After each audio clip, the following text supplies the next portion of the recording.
আজ আমাদের চ্যানেল গল্পসমূহের পক্ষ থেকে নিবেদন সৌরভ চ্যাটার্জির লেখা থ্রিলার গল্প দি হাঙ্গার।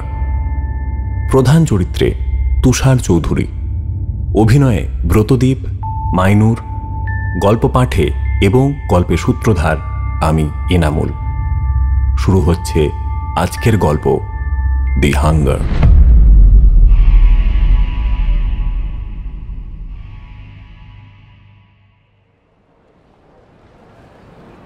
ভদ্রলোক বেশ বয়স্ক, মাথায় চুল কিছু অল্প, তাও প্রায় সবই সাদা, মুখের চামড়া কোঁচকানো, চোখে চশমা, মোটা ফ্রেমের চশমা, হাতে একটা ক্রাচ, পরনে একটা ফুল হাতা জামার ওপর ঘিয়ে রঙের সোয়েটার আর একটা ট্রাউজার, সবই বেশ পরিপাটি করে গোছানো, চেহারায় শৌখিনতার ছাপ স্পষ্ট।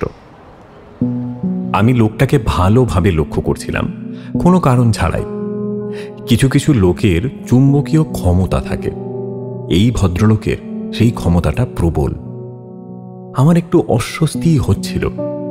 এভাবে একটা লোককে দেখা তো ভদ্রতার লক্ষণ নয়। তাও না চাইতেও মাঝে মাঝে চোখ চলেই যাচ্ছিল ওনার দিকে। দেখছিলাম উনি আনমনে হাতের ক্রাচটাকে মাটিতে ঠুকে চলেছেন। আমি প্রায় জোর করে মুখ ঘুরিয়ে অন্যদিকে তাকালাম। দার্জিলিংয়ে এসেছি মাত্র 2 দিন হলো, এখনো ম্যাল ছাড়া কিছুই দেখা হয়নি। আমি বরাবরই ধীরে সুস্থে ঘুরতে পছন্দ করি। ট্যুরিস্টদের ওই ধরতক্তা মার পেরেক এই টাইপের নীতি আমার কোনো দিনই পছন্দ নয়। হাতে প্রায় 10 দিন সময় নিয়ে এসেছি, এনাফ সময় আছে, আস্তে আস্তে ঘুরে দেখলেই হবে। সিঁড়ি থেকে পড়ে গিয়ে পা ভাঙার পর 1 মাসের বেশি সময় ধরে আমাকে বিছানায় থাকতে হয়েছিল। জীবনটা যেন বিষিয়ে গেছিল সেই সময়টায়। পায়ের সমস্যা মিটে যাওয়ার পর থেকেই প্ল্যান করছিলাম কোথাও একটা ঘুরে আসার। বন্ধু বান্ধব নিয়ে ঘুরতে তো আমার একেবারেই ভালো লাগে না, তাই কাউকে কিছু না জানিয়েই একটা নিউ জলপাইগুড়ির টিকিট কেটে নিয়েছিলাম। সৌরভদের জানিয়েছিলাম বটে, কিন্তু সে টিকিট কাটার পর। ওরা আগে জানলে কিছুতেই আমাকে একা যেতে দিত না। জানিয়েছিলাম রওনা হওয়ার ঠিক আগের দিনে। জানানোর রিয়াকশন 3 জনের 3 রকম হলো। সৌরভ খিস্তি দিয়ে ফোনটা কেটে দিল, যিনি সেন্টু মার্কা কথা বলে ফোনটা কাটল, আর বহ্নিকে জানিয়েছিলাম সামনাসামনি। সে তো কোনো কথা না বলে উঠে চলে গেল। কিছুক্ষণ পর দেখলাম ব্লক করে দিয়েছে আমাকে। দার্জিলিংয়ে উঠে হোটেল নিয়েছি ম্যালের কাছাকাছি, কাঞ্চনজঙ্ঘা লজ। মোটামুটি ভালোই ব্যবস্থা।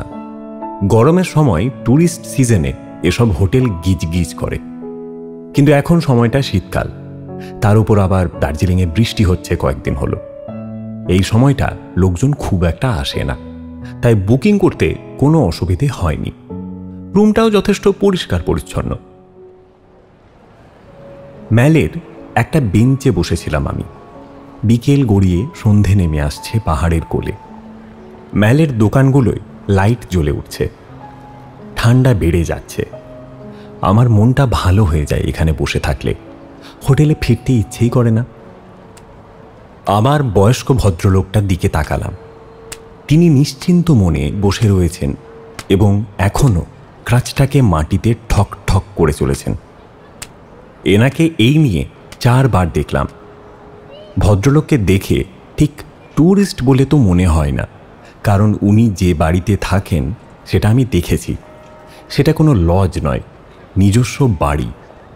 ভদ্রলোক হয়তো এখানকারই বাসিন্দা, নয়তো কোনো আত্মীয়ের বাড়িতে এসেছেন। আবার চমকে উঠলাম। এনাকে নিয়ে এত ভাবছি কেন আমি? এখন ম্যালে প্রচুর লোক, তবুও অদ্ভুতভাবে এই লোকটার দিকেই চোখ চলে যাচ্ছে আমার। অস্বস্তিটা বেড়ে উঠল। আমি উঠে দাঁড়ালাম। হোটেলে ফিরে যেতে হবে এবার। কাল সকালে একটা গাড়ি ঠিক করা আছে, সেটাই করে সাইট সিইং করে আসবো। একটু ভোরে উঠতে হবে। কাল দার্জিলিংয়ের মহাকাল মন্দিরটা দেখতে যাওয়ার কথা রয়েছে। উঠে দাঁড়িয়ে ফিরে আসতে যাচ্ছি, না চাইতেও লক্ষ্য করলাম সেই ভদ্রলোকও উঠে দাঁড়িয়েছেন। আমি দ্রুত পা চালালাম হোটেল লক্ষ্য করে। ভদ্রলোকের বাড়িটাও আমার হোটেলের দিকেই, তবে হোটেল থেকে বেশ খানিকটা আগে, গলির একদম প্রথমে। আমি একটু দূর থেকে ওনার পেছন পেছন আসছিলাম। এমন সময় একটা অ্যাক্সিডেন্ট ঘটে গেল। ভদ্রলোক একটা হোঁচট খেয়ে হুমড়ি খেয়ে পড়লেন। আমি ওনার খানিকটা পেছনে ছিলাম, দৌড়ে এসে তুলে দাঁড় করালাম ওনাকে। উনি রীতিমতো কাঁপছিলেন বয়সের কারণে। কোনো রকমে একবার বললেন, থ্যাংক ইউ সো মাচ। ওসব পরে হবে, আগে বলুন আপনার কোথাও চোট লাগেনি তো? না, আমি ঠিক আছি, কিন্তু আমার চশমাটা একটু দূরে ছিটকে পড়েছিল। আমি সেটাকে কুড়িয়ে এনে ওনার হাতে দিলাম। সেটাকে চোখে দিয়ে একটু হাসলেন ভদ্রলোক। তারপর বললেন, থ্যাঙ্কস আ লট। আপনি কি আমায় একটু ঘর পর্যন্ত পৌঁছে দিতে পারবেন? আমার আপত্তি করার কোনো কারণ ছিল না। বললাম, আচ্ছা চলুন। বাড়িটা দোতলা, বাইরের রং হালকা গোলাপি। ঘরের দরজার সামনে দাঁড়ালাম। ভদ্রলোক পকেট থেকে চাবি বের করলেন। 4-5টা চাবির মধ্যে উনি একটাকে নিয়ে দরজা খুলে ফেললেন। ঘরে ঢুকে আমার দিকে ফিরে বললেন, আরে আসুন। একটা অদ্ভুত গন্ধ নাকে ঝাপটা মারল। খুব মৃদু একটা গন্ধ।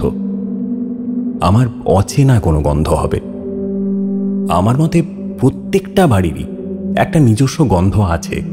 সেটা বাড়ির বাসিন্দারা পায় না, অন্যরা পায়। একতলাটা সম্ভবত স্টোর রুম। ভদ্রলোক সোজা দোতলায় উঠতে শুরু করলেন, পিছন পিছন আমি। দোতলায় ওঠার আগে সিঁড়ির ঠিক পাশের একটা ঘরের দিকে চোখ পড়ল আমার। দরজার রং কালো। কোনো বৈশিষ্ট্য না থাকলেও কেমন যেন অদ্ভুত লাগলো।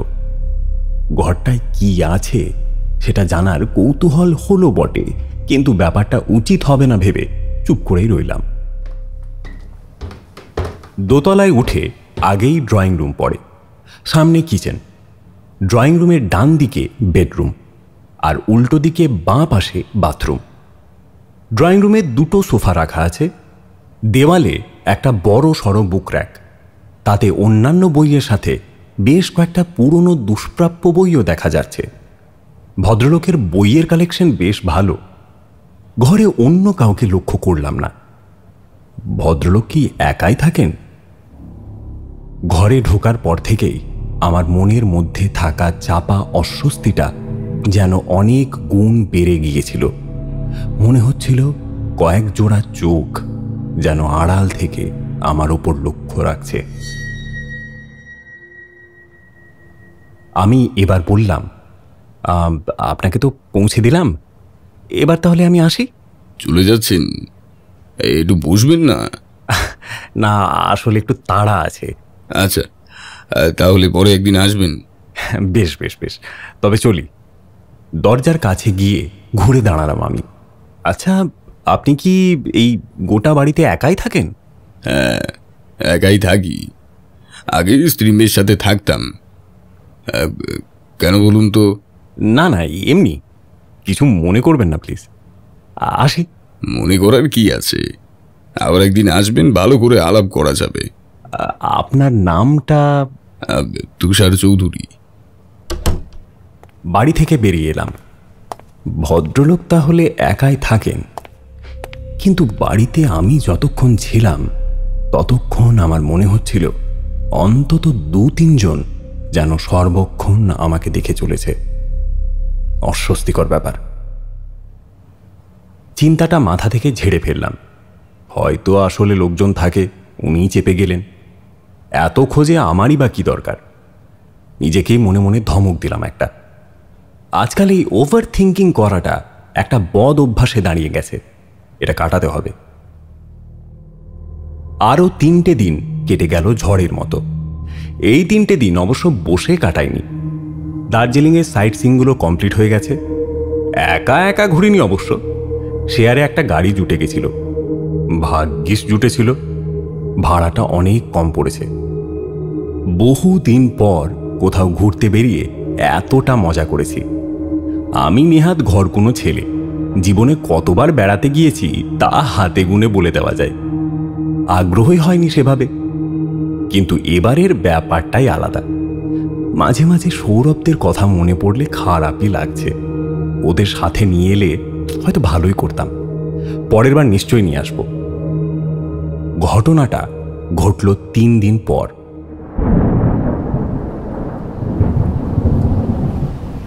সেদিন সকালে টাইগার হিলে সানরাইজ দেখতে যাওয়ার কথা ছিল, কিন্তু যাওয়াটা ক্যান্সেল করতে হয়েছে।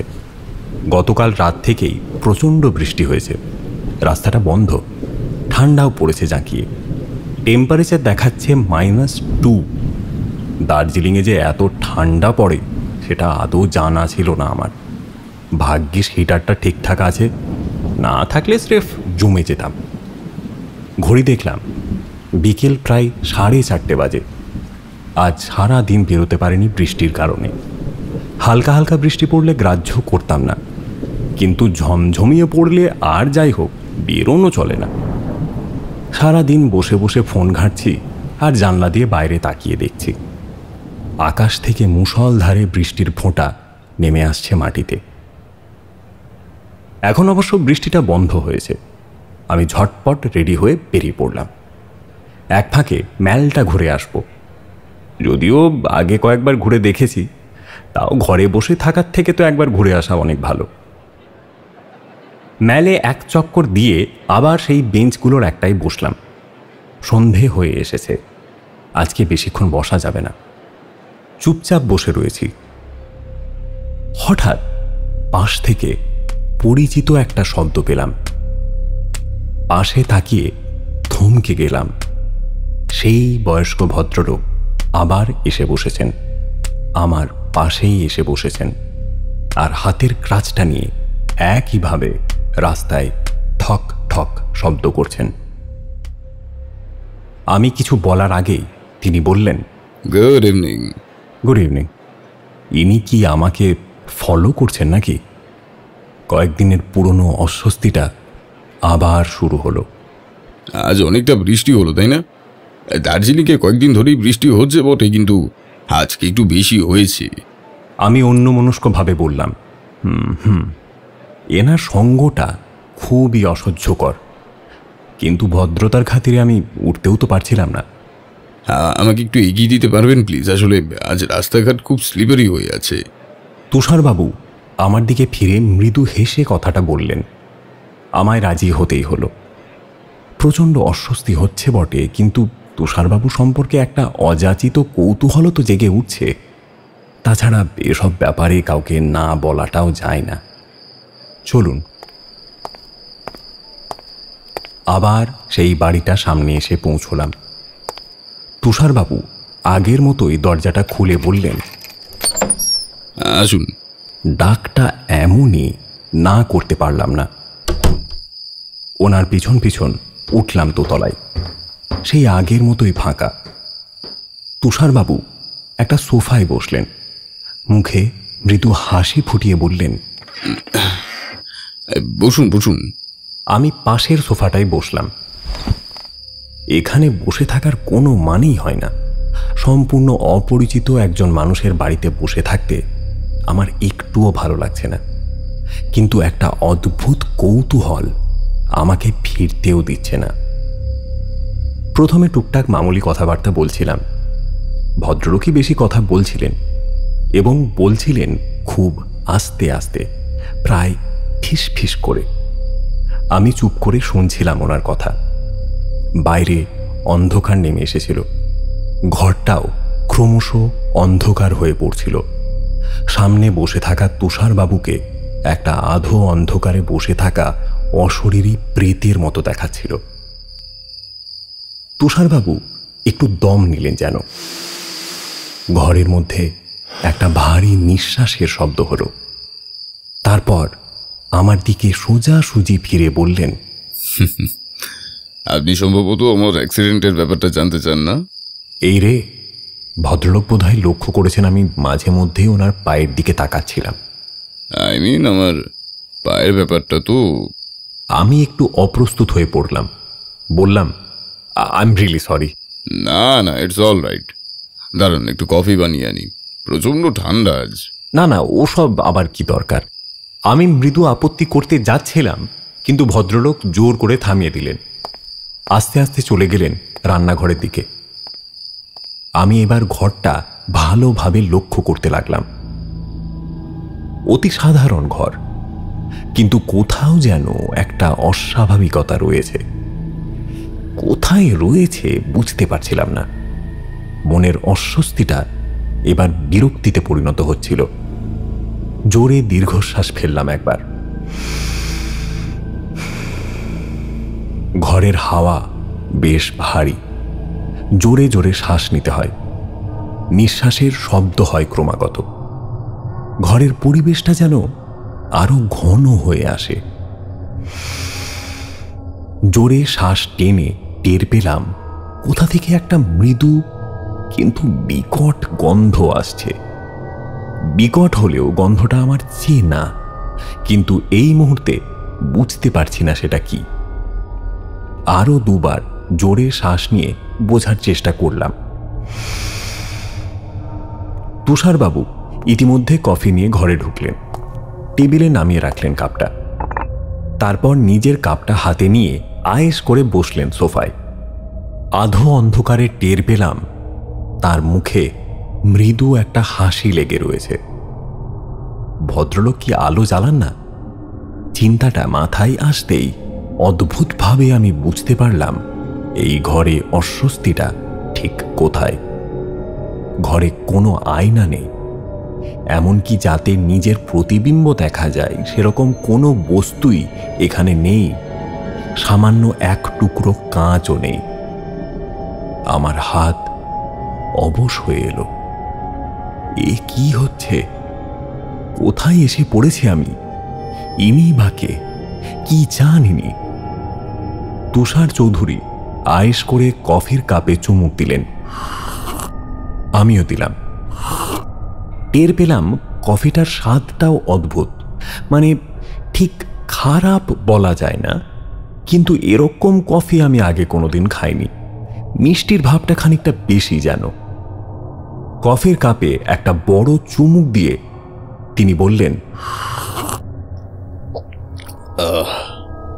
বছর দিনেক আগে আমার স্ত্রী আর মেয়ের একটা অ্যাক্সিডেন্ট হয়, একটা ট্রাকের সাথে ধাক্কা লেগে। সেই সময় আমি এখানকার একটি অফিসে চাকরি করি। যখন অ্যাক্সিডেন্টটা হয় তখন আমি দার্জিলিংয়ে ছিলাম না, কালিম্পংয়ে একটা মিটিংয়ে ছিলাম।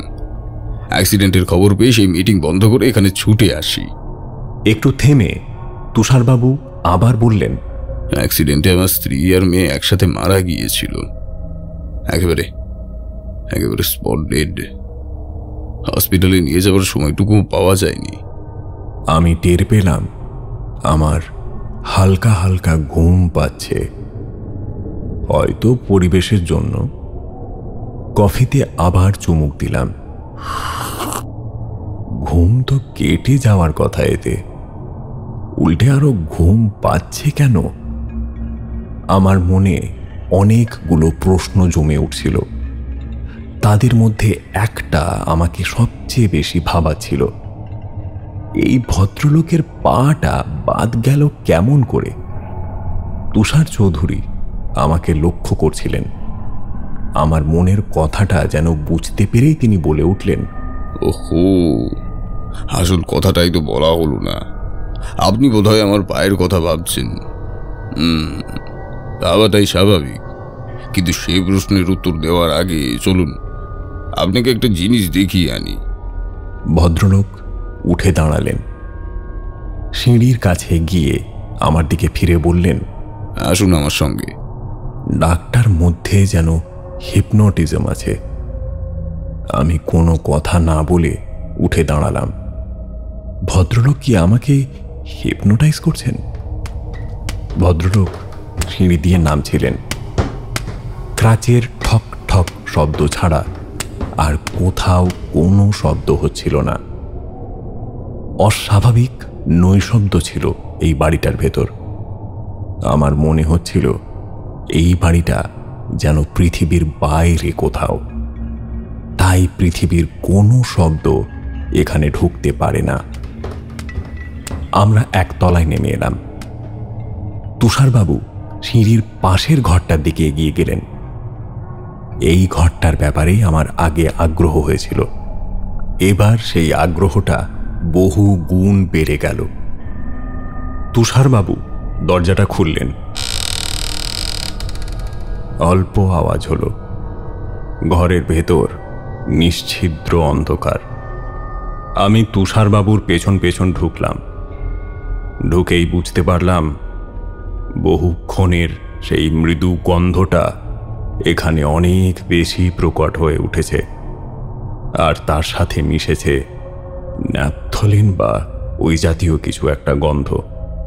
তুষারবাবু বললেন, দাঁড়ান, আলোর সুইচটা পাচ্ছি না। আমার হঠাৎ মনে হলো এখান থেকে আমার পালিয়ে যাওয়া উচিত। যে কোনো কারণেই হোক এই জায়গাটা আমার পক্ষে সেফ নয়।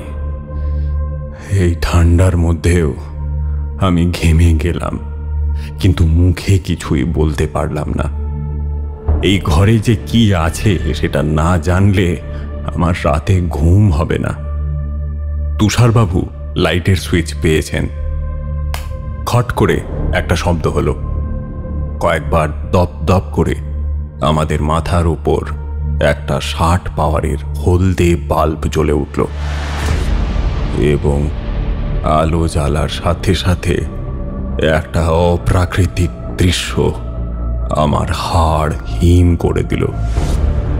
আমার সামনে একটা বিরাট লোহার খাঁচা, চিড়িয়াখানার বাঘ সিংহের খাঁচার থেকেও মজবুত সেটা, এবং সেই খাঁচার মধ্যে দুটো প্রাণী পড়ে রয়েছে। তাদের দেখতে কিছুটা মানুষের মতো হলেও ওরা কিছুতেই মানুষ নয়, কারণ ওদের শরীরের দুই পাশ থেকে বেশ কিছু পা বেরিয়ে এসেছে।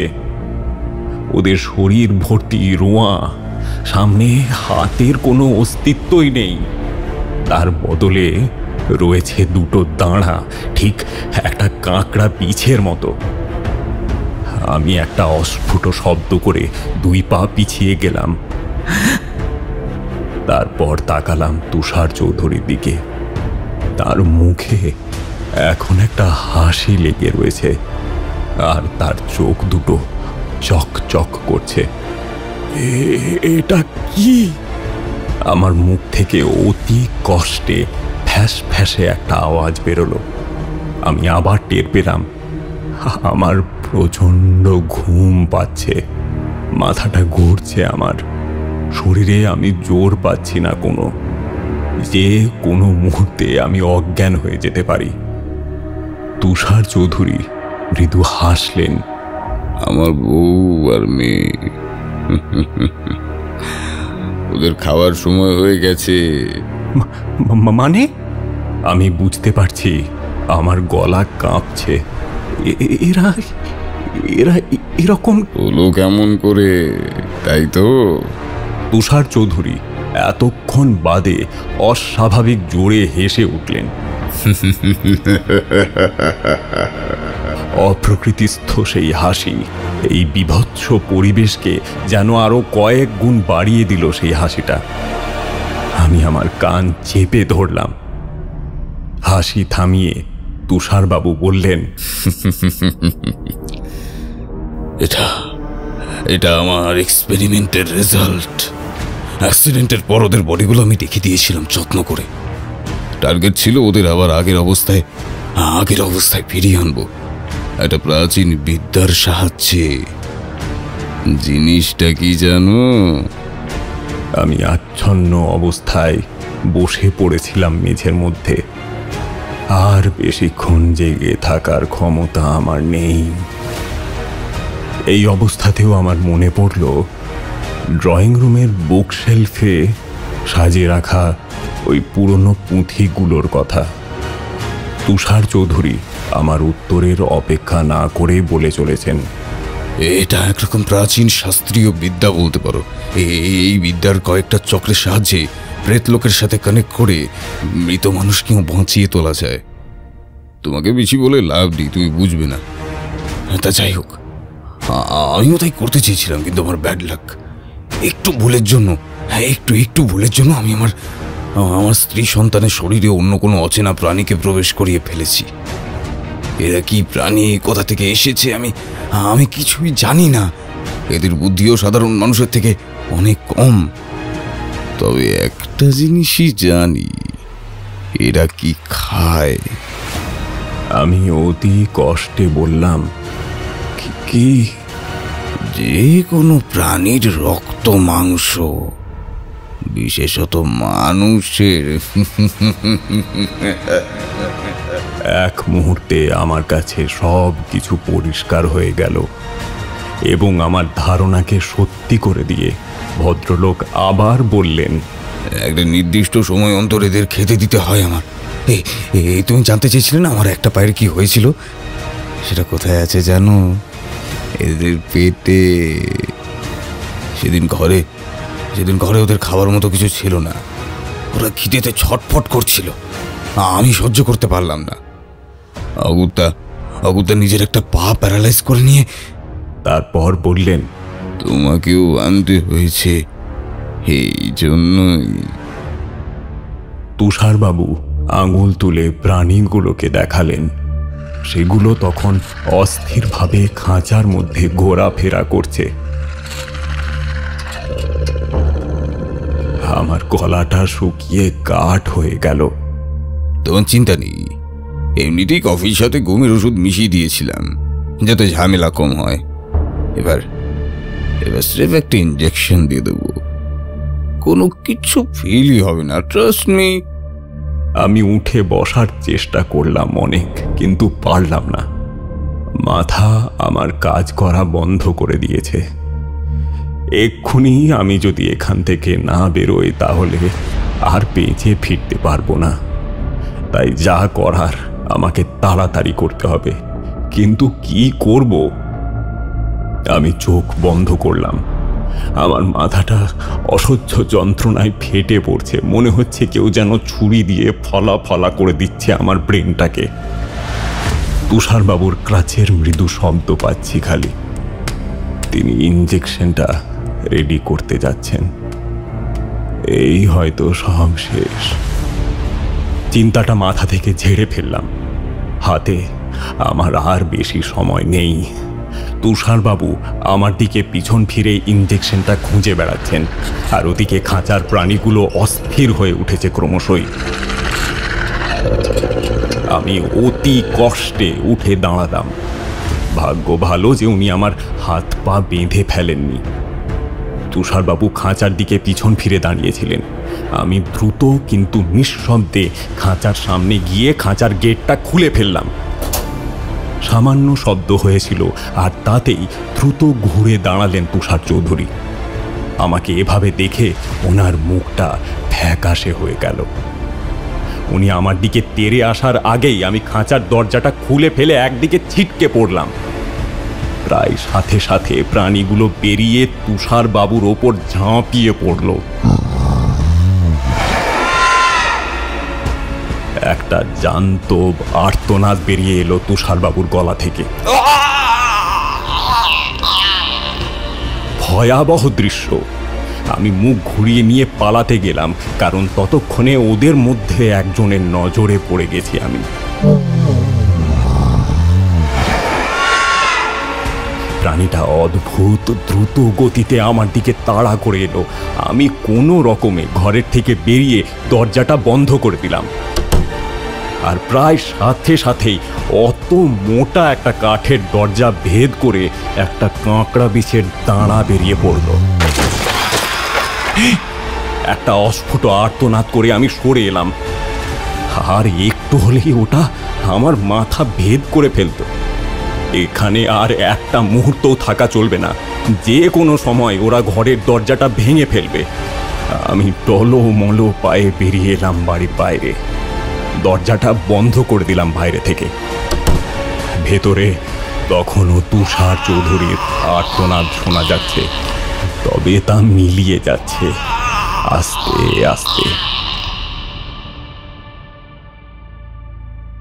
কোনো রকমে হোটেলে নিজের ঘর পর্যন্ত পৌঁছে বিছানায় পড়ে গেলাম।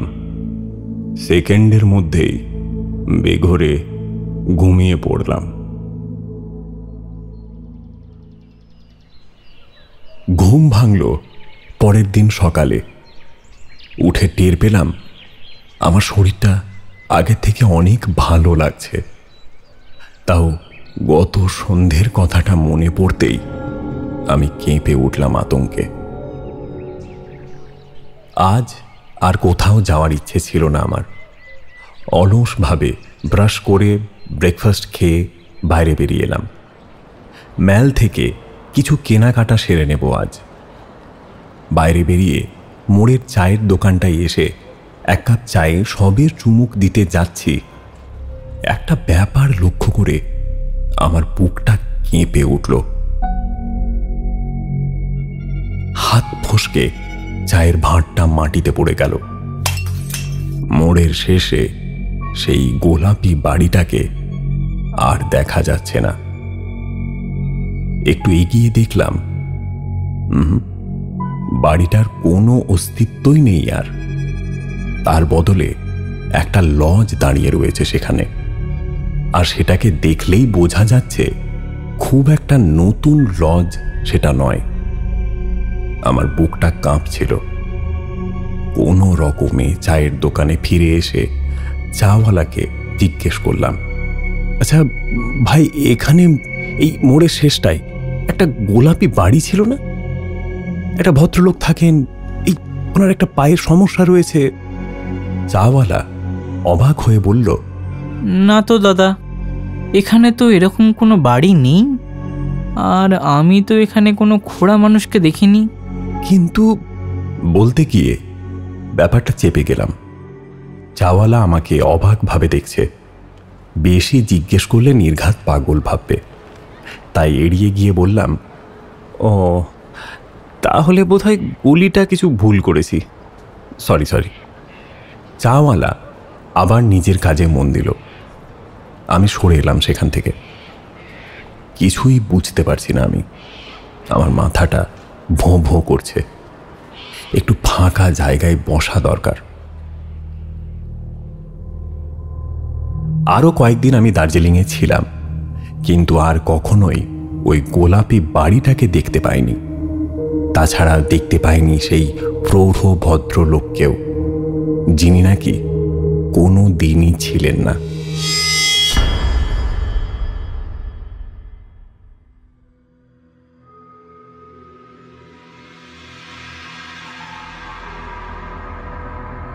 এতক্ষণ শুনছিলেন সৌরভ চ্যাটার্জির লেখা থ্রিলার গল্প দ্য হাঙ্গার। গল্প পাঠে এনামুল, তুষার চৌধুরীর ভূমিকায় ব্রতদীপ, পর্ব পরিচালনা আবহ সঙ্গীত এবং চাওয়ালার ভূমিকায় আমি মাইনুর, পোস্টার ডিজাইন ইন্দ্রিয় চক্রবর্তী। শুনছিলেন দি হাঙ্গার। এরকম আরও একটি রোমাঞ্চকর গল্প নিয়ে আমরা সামনের সপ্তাহে আবার হাজির হব। ধন্যবাদ।